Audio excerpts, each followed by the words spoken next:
The biggest single missed opportunity was April 2022, because there was a draft agreement on the table. One can even find it online. It still had some contested points, but the U.S. swooped in and told the Ukrainians, don't sign that, fight on. We've got your back. Don't accept neutrality. So that was the most immediate moment when the treaty was right there to end the war. But you can go back step by step by step.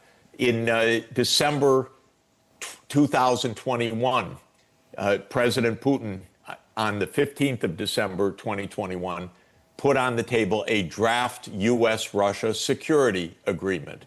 I spoke to the White House at that point. I said, negotiate. This is a good agreement. It was based on NATO non-enlargement. They wouldn't negotiate. Missed opportunity. If you go back 4 years before that, there was the Minsk II agreement.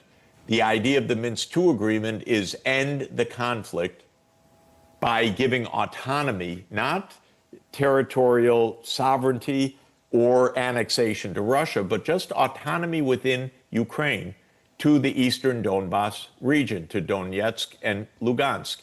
The U.S. wouldn't support it. It told Ukraine, ignore it, even though it was a treaty that Ukraine had signed and that was backed by the UN Security Council. Go back to February 2014.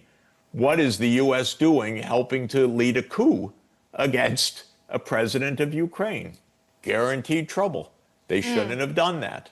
Go back to 1994 when Bill Clinton got the very bad idea from his advisors and from the deep state to expand NATO all the way to Georgia and Ukraine.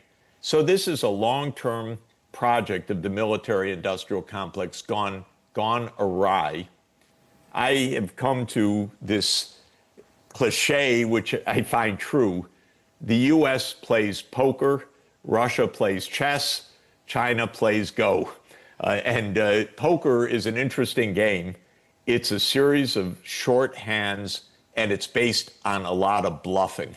And the U.S. has been bluffing all along, up until this week, that you must end unilateral ceasefire now.